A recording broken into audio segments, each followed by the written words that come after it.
Hello everyone, कैसे आप सभी। उम्मीद है आप सभी अच्छे और स्वस्थ होंगे।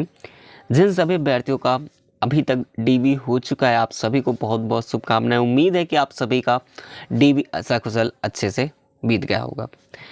अब आगे की प्रक्रिया को लेकर के हम बात करेंगे ही करेंगे, लेकिन अभी जो स्टाफ नर्स का डीबी बाकी है, इसके लेकर के एक जो एक्सपेक्टेड तिथि जारी हुई है अभिलेख परीक्षण यानी कि डॉक्यूमेंट वेरिफिकेशन के लिए।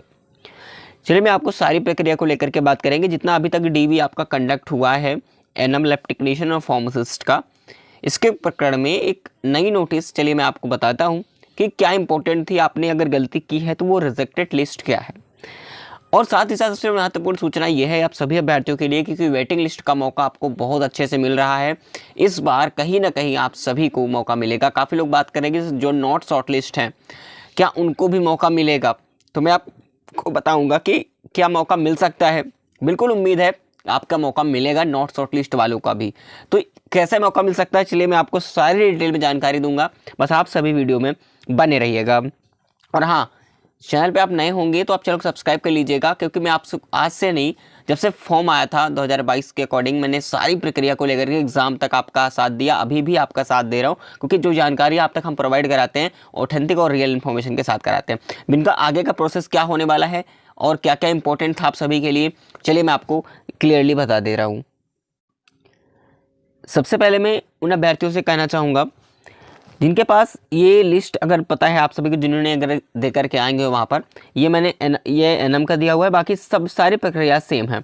ठीक है, अगर यहाँ पर बात करें, ठीक है, जो ये बिल्कुल वहीं से डायरेक्टली एकदम अच्छी तरीके से लिखा हुआ है। देखिए यहाँ पर इंपॉर्टेंट क्या है, हाई स्कूल प्रमाण पत्र की फ़ोटोकॉपी, ओरिजिनल लगता है, बाद में आपको मिल जाता है। इंटरमीडिएट प्रमाण पत्र की जो है कॉपी लगती है। देखिए स्टाफ नर्स वाले भी सुन लीजिएगा, ठीक है, आप लोगों को कितना इंपॉर्टेंट है। और एनएम प्रमाण पत्र की, देखिए एनएम वालों का है तो एनएम का लगा हुआ है, बाकी आपने जो भी कर रखा है उसको लगा लेंगे। ठीक है, एनएम की जगह पर आपने जो कर रखा होगा उस डिप्लोमा के सर्टिफिकेट को आपको प्रमाण पत्र लगा लेना है। ये एनएम का है, ठीक है। और यूपी जो रजिस्ट्रेशन है इसकी फोटोकॉपी, सारी फोटोकॉपी ही है, और ओरिजिनल भी लगता ही साथ में ले जाना होता है। जाति प्रमाण पत्र आपका, कास्ट सर्टिफिकेट जिसे आप बोलते हो। मूल निवास आपका जो है, ठीक है। चरित्र प्रमाण पत्र ठीक है, मैंने आपको बताया था 2 लगेंगे। और मेडिकल प्रमाण पत्र, ठीक है। इसके अलावा अगर आप नीचे स्क्रॉल डाउन करेंगे तो यहाँ पर देखने को मिल जाएगा। देखिए स्टाफ नर्स वाले के लिए बहुत इंपॉर्टेंट है, जिनका आगे डीवी है वो ध्यान से देखिएगा, ठीक है। अगर मिस्टेक हुई होगी इन सारी चीज़ों में तो बहुत रेयर केस में आपको क्या ध्यान रखना है, क्या आपने लगाया है, क्या गलतियाँ की होंगी, तो आप रिजेक्ट हो सकते हो। ठीक है, इसमें काफ़ी ज़्यादा आपको वैकेंट सीटें खाली मिलने वाली हैं। उसके पीछे का रीज़न मैं आपको बताने वाला हूँ। देखो ऑफर लेटर जो आपका मिला है उसकी फ़ोटोकॉपी, ठीक है, स्कोर कार्ड, ठीक है, आधार कार्ड की, और फोटो कम से कम 2 से 4 आपको ले जानी है। जितना भी आपके पास है ले जाइएगा, 4 से 5, हालांकि 2 ही लगती है, ठीक है। इतनी बातें आपको क्लियर समझ में आ गई होगी।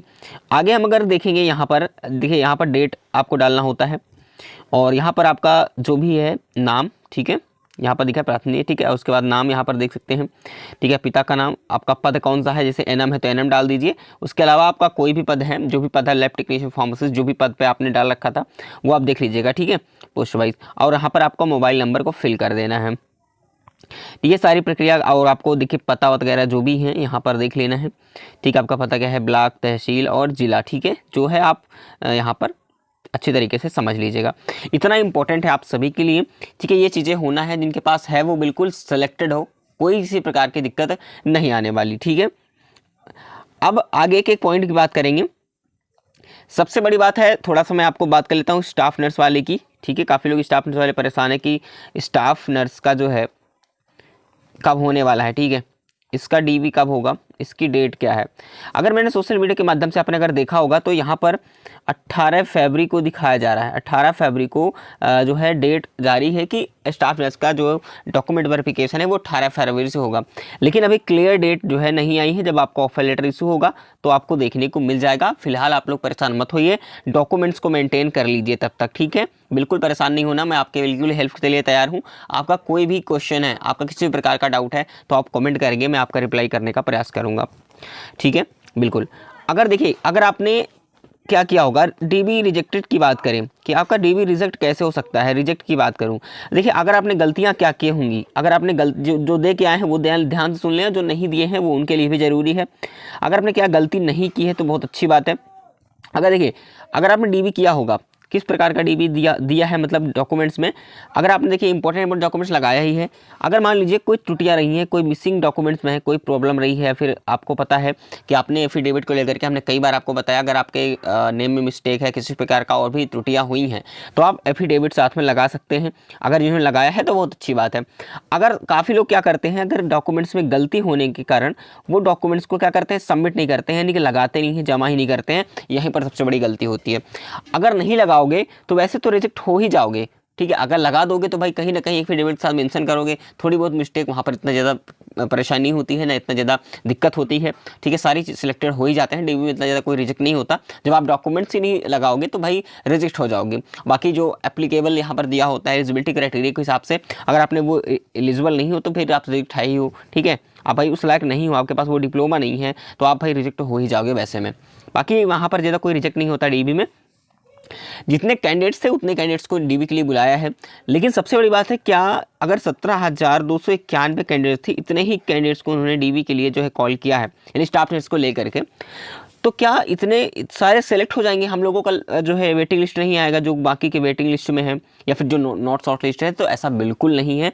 इन्होंने इतने ही कैंडिडेट्स इसलिए बुलाया ताकि ज़्यादा भगदड़ ना हो। इनमें से जितने ज़्यादा कैंडिडेट्स सेलेक्ट हो जाएंगे, उसके बाद क्या करेंगे वो, फिर वहाँ से छटनी होने के बाद फिर आपकी सेकेंड नंबर पर वेटिंग लिस्ट आएगी, ठीक है।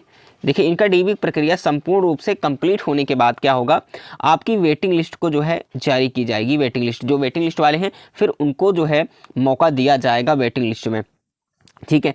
फिर वेटिंग लिस्ट वालों को मौका देने के बाद इनका डीबी कराया जाएगा। इसके बाद जो भी सीटें खाली रहेंगी फिर उनको नॉट शॉर्ट लिस्ट वाले, आप काफ़ी कहेंगे सर हम नॉट शॉर्ट लिस्ट हो चुके हैं तो फिर कैसे हमें मिल सकता है मौका? बिल्कुल मिल सकता है। देखिए, अगर वेटिंग लिस्ट में भी मान लीजिए वेटिंग लिस्ट आने के बाद पहले बात तो वैकेंट रहेंगी, ये बिल्कुल 70% उम्मीद है, क्योंकि 30% करीब देखा जाए अभी तक जितने भी डीबी हुए हैं 30% ही डॉक्यूमेंट वेरिफिकेशन के लिए कैंडिडेट्स गए हैं वहाँ पर कराने, ठीक है। काफ़ी लोग नहीं गए हैं, तो इतनी ज़्यादा उम्मीद है। बहुत ज़्यादा बात करें 70% आपका सीटें जो है वो वैकेंट रहने वाली हैं, आपको मौका मिलेगा वेटिंग लिस्ट में, भरपूर मौका मिलेगा, ठीक है। तो वेटिंग लिस्ट वाले तैयार रहिए डॉक्यूमेंट्स के साथ, क्योंकि आपका भी नंबर बहुत जल्द आ रहा है। जैसे ही इसके लिए कोई भी नोटिफिकेशन आता है हम आपको ज़रूर अवगत कराएंगे, ठीक है। क्योंकि आपका ये चैनल हमेशा आप सभी के लिए जानकारी देता रहता है, इसलिए प्लीज़ सभी लोग लाइक कर दीजिए। उसके बाद चलिए आगे बढ़ते हैं।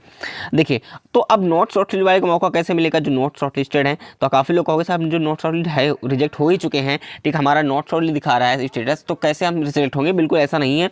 देखिए, अगर आपका वेटिंग लिस्ट में भी अब सीट वैकेंट रहती है, सीटें खाली रह जाती हैं वेटिंग लिस्ट के थ्रू भी, तो जो है शॉर्ट लिस्ट जो रहे, जो नॉट शॉर्ट लिस्ट दिखा रहा है उनको भी मौका दे दिया जाएगा। किनको मौका मिलेगा?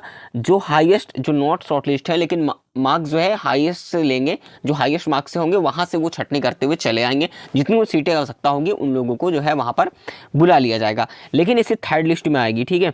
क्या आएगी? इसकी थर्ड लिस्ट आएगी। वेटिंग लिस्ट के बाद फिर थर्ड लिस्ट से माना जा सकता है आप नॉट शॉर्ट लिस्ट को। तो आप लोग उम्मीद बनाए रखिएगा, लेकिन आप ये नहीं कि आपके इंतजार में बैठ जाओ इसको लेकर के, तो नहीं, आपको तैयारी बिल्कुल कंटिन्यू करनी है। किसी अदर एग्जाम्स के लिए तैयारी करते रहनी है। अभी CHO की वैकेंसी आई है, तो CHO के लिए आपने फॉर्म डाला होगा तो बहुत अच्छी बात है। उसके लिए बहुत देर क्लासेस वगैरह हम कराने का प्रयास करेंगे। और 2024 में भी LM का परमानेंट वैकेंसी आ रही है, उसके लिए भी आप तैयार रहिएगा। हम हमेशा आपको अवगत कराते रहते हैं, ठीक है। तो आपको इस चैनल से जुड़े रहना है ताकि हर एक ऑथेंटिक रियल इन्फॉर्मेशन आप तक पहुंचती रहेगी, ओके। तो इतनी बातें आपको क्लियर समझ में आ चुकी होगी। बाकी आपको किसी भी प्रकार का कोई भी डाउट है तो आपका भाई आप सभी के लिए ये जो है हमेशा उपलब्ध रहता है। कोशिश करेगा कि आपका रिप्लाई हमेशा देगा, जो भी हो सकेगा हमसे, ठीक है। जो हर मदद, हर संभव प्रयास होगी आप सभी की, ठीक है। तो ये कुछ आपका क्राइटेरिया था।